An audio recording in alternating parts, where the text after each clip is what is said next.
Kisah ketika ayah di waktu muda. Nama saya Denny. Ini adalah kisah benar yang ayah ceritakan sejak saya kecil. Kisah yang setiap kali didengar tetap membuat bulu roma saya meremang. Kejadian ini berlaku pada tahun 1980-an di pendalaman Sarawak. Zaman ketika hutan masih lagi hidup dan belum diterokam manusia. Ayah masa itu masih muda, awal 20-an. Dan dia ni pantang duduk diam. Hobi utama dia ialah memancing. Katanya masuk hutan bukan sekadar cari ikan, tapi cari ketenangan. Pada kaki-kaki pancing mungkin setuju. Suatu hari Minggu, ayah bersama 3 rakannya, Uncle Jong, Uncle Maren dan Uncle Liba bercadang memancing di sebuah sungai besar yang terletak di celah 2 bukit. Perjalanan kaki mengambil masa 1 jam, merempuh hutan tebal yang baunya sangat pekat, bau tanah lembap, lumut dan sungai. Ayah selalu pesan, kalau hutan dulu lain, sentiasa ada aja yang memerhati. Mereka kemudian tiba di tebing sungai pada tengah hari.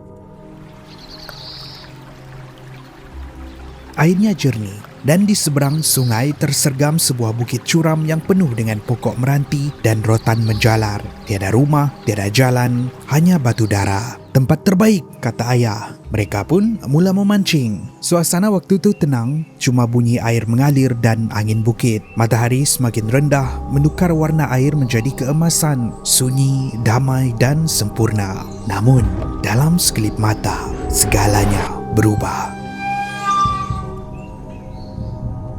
Ayah sedang memasang umpan baru apabila dunia tiba-tiba terasa mati. Tiada bunyi burung, tiada bunyi cengkrik, tiada angin. Hutan seolah-olah sedang menahan nafas ketakutan. Tiba-tiba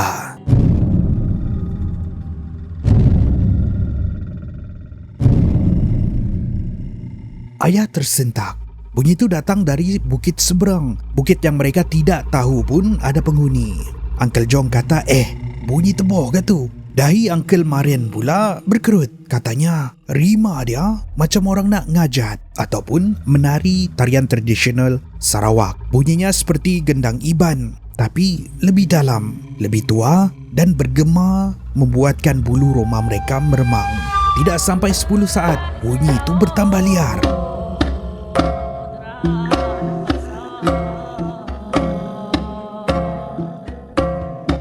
Bunyi seperti tin dipukul bertalu-talu. Diselangi sorakan suara lelaki yang ramai. Itu bukan bunyi pergaduhan, tapi seperti satu pesta atau ritual kuno yang sedang rancak. Apa yang membuatkan darah mereka berderau ialah bukit seberang tu sepatutnya kosong.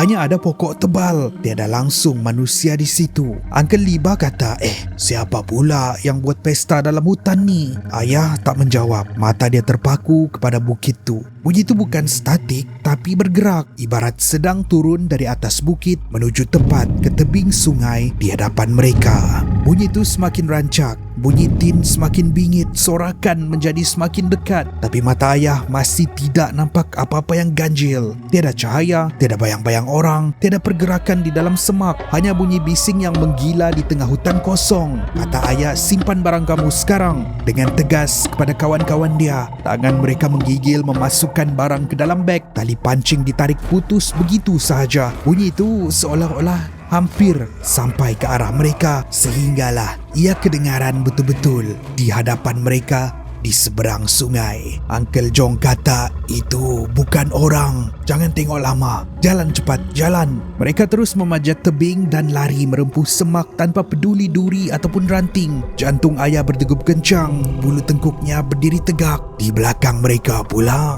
bunyi itu seolah-olah mengikuti mereka.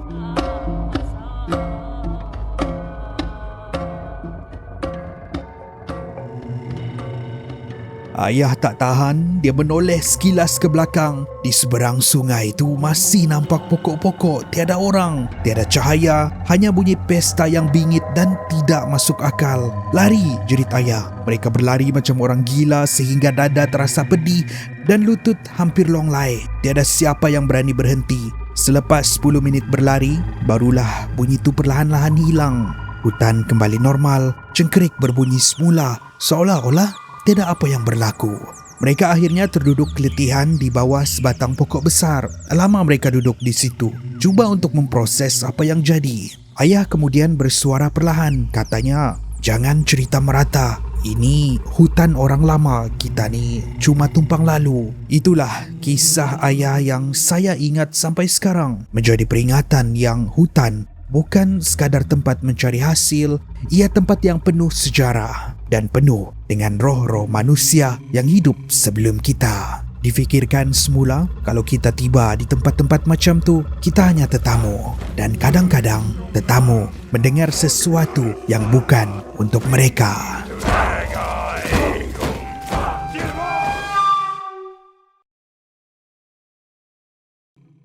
Kisah seterusnya, Menyerang pada Waktu Siang oleh Rafael Lim. Selamat malam, salam Jumaat semua. Nama saya Raf. Saya ingin berkongsi satu pengalaman seram yang didengar daripada kakak sepupu dan disaksikan sendiri oleh abang sepupu saya. Kejadian ini berlaku sekitar tahun 1980-an di Kampung Karamunting, Sandakan, ketika mak saya baru sahaja melahirkan dan masih di dalam tempoh berpantang. Biasalah, bagi keluarga berbangsa Brunei, kami memang tinggal beramai-ramai di kampung. Suasana riuh, tapi pada hari kejadian, ada sesuatu yang tak kena. Semuanya bermula apabila abang sepupu saya terdengar suara orang memberi salam di luar rumah. "Assalamualaikum. Assalamualaikum." Bila dia jenguk keluar, kelihatan seorang makcik tua berdiri sambil memegang bakul berisi kuih. Arwah nenek yang kebetulan sedang menyapu sampah di ruang tamu bertanya siapa yang datang. Dengan santai, abang sepupu memberitahu ada orang yang mahu menjual kuih. Arwah nenek terus berjalan ke muka pintu untuk melihat sendiri. Namun, sebaik sahaja nenek bertentang mata dengan tetamu itu, suasana serta-merta berubah tegang. Wajah makcik tua itu berubah mengerikan. Matanya merah menyala, liar memandang ke sana sini seolah-olah sedang mencari sesuatu di dalam rumah, seperti mencari bayi yang baru dilahirkan. Lebih menyeramkan, air liurnya mula meleleh keluar dari mulut, menandakan ia sangat kelaparan yang amat sangat. Nenek pun apa lagi, dia ambil penyapu lidi sebab dia tahu apa yang berdiri di hadapan rumah tu bukan manusia. Itu adalah jelmaan benda tu.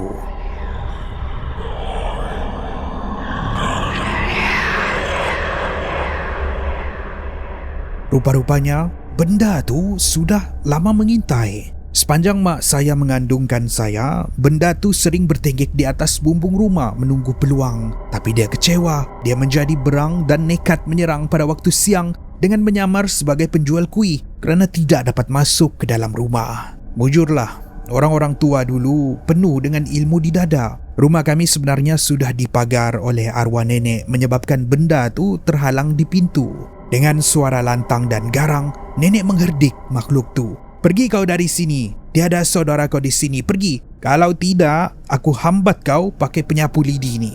Melihat kegarangan nenek dan pagar yang menghalangi dia daripada masuk, makcik tua jadian tu perlahan-lahan beredar dengan hampa. Syukurlah arwah nenek ada masa tu. Kalau tidak, mungkin saya dan mak sudah tiada lagi di dunia ni, menjadi mangsa kerakusan makhluk tersebut. Walaupun kejadian ni sudah lama berlalu dan kampung saya kini sudah moden dipenuhi kilang-kilang minyak, saya dengar cerita bahawa benda tu masih ada di sana, sentiasa mencari mangsa baru.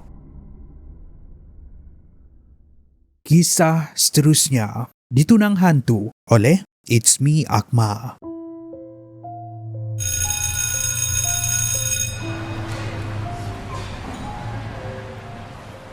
Zaman persekolahan selalunya menjadi kenangan terindah, tapi bagi aku ada sisi gelap yang masih menghantui fikiran. Kisah ini berlaku sekitar tahun 1987 di Miri, Sarawak. Ini adalah tentang kisah kawan sekelas yang kita gelar dia sebagai Ina. Aku dan Ina tinggal sekampung. Walaupun rumah kami agak jauh di antara satu sama lain, kami rapat di sekolah. Malah baru hari kemudian aku tahu kami sebenarnya sepupu. Semuanya bermula dengan perkara yang kami anggap biasa, iaitu Ina sering terpengsan. Aku masih ingat lagi satu kejadian ketika kami tingkatan 3 sesi petang. Waktu itu subjek terakhir pendidikan jasmani ataupun PJ. Tiba-tiba Ina rebah di dalam kelas. Kerana aku sekampung dan kenal dengan keluarga Ina, aku tidak turun ke padang. Aku menemani Ina di dalam kelas yang sunyi sementara menunggu cikgu menguruskan pengangkutan untuk menghantar dia pulang. Rupa-rupanya itu bukan sekadar pitam biasa. Keluarganya memberitahu di rumah Ina juga sering tidak sadarkan diri. Tapi keadaan menjadi lebih menakutkan apabila dia mula hilang. Pernah satu ketika, Ina lesap dari rumah. Puas keluarga dia mencari, akhirnya dia ditemui di tengah belukar, terbaring di dalam semak yang rumputnya tinggi separas manusia. Bila ditanya, jawaban Ina membuatkan bulu roma mereka meremang. Katanya, dia bukan berada di dalam semak, sebaliknya sedang bersiar-siar di sebuah taman yang sangat cantik. Disebabkan rawatan doktor tidak menemui punca, keluarga Ina yang sama seperti aku berbangsa Dayak ketika itu memutuskan untuk berubat cara kampung. Hasil tilikan dukun membongkar satu rahsia. Ina dikatakan sudah bertunang dengan hantu. Puncanya ialah sebentuk cincin. Ina pernah menemui cincin tu di tepi pantai sewaktu kami berjoging pada hujung minggu. Ina ni memang gemar berjoging sendirian. Mungkin waktu itulah dia terjumpa benda tu dan menyimpan secara rahsia. Dukun tu memberitahu yang cincin tu ada penjaga. Upacara pemulihan dijalankan di tepi pantai untuk memulangkan cincin tu ke tempat asal. Namun, gangguan tu tidak berhenti di situ. Walaupun sudah berubat, Ina masih hilang kawalan. Dikabarkan apabila sakitnya datang, dia menjadi agresif, cuba terjun dari rumah atau mencekik sesiapa sahaja yang cuba menghalang dia. Ina nekat mahu lari ke tempat benda tu memanggil dia. Sama seperti kejadian dia ditemui di dalam semak dulu. Ada masanya dia hilang entah ke mana, kemudian pulang sendiri seolah-olah tiada apa yang berlaku. Selepas tamat tingkatan 3, kami membawa haluan masing-masing dan sudah lama tidak berjumpa. Namun berita mengenai Ina masih sampai ke telinga aku melalui kakak dan keluarga dia. Berita yang paling mengerikan aku dengar adalah selepas Ina berkahwin. Ketika Ina mengandung anak pertama, dia disahkan hamil kembar. Namun, kandungan dia bermasalah. Diceritakan bahawa salah satu janinnya hancur, manakala janin yang satu lagi menyerupai sesuatu yang ganjil dan berbulu. Orang tua-tua kata janin yang berbulu itulah yang memakan kembarnya di dalam rahim. Itulah kali terakhir aku mendengar kisah aneh mengenai Ina. Kini sudah lebih 30 tahun berlalu. Aku sudah pun memeluk Islam. Bila aku tinjau Facebook Ina, dia kelihatan bahagia bersama anak-anaknya yang comel. Aku bersyukur dia sihat. Cuma jauh di sudut hati, aku masih tertanya-tanya tentang kesudahan gangguan tu. Kalau ada keberanian, mungkin suatu hari nanti aku akan bertanya sendiri kepada Ina apa sebenarnya yang berlaku di taman cantik tu dulu. Tapi buat masa ini, biarlah ia kekal sebagai misteri zaman persekolahan kami. Sejak nenek meninggal, sekarang rumah ni kosong. Tapi, siapa perempuan yang ada di dalam rumah ni? Kalau boleh, aku nak elak shift lewat petang. Kenapa? Sebab kalau petang mesti dia akan datang.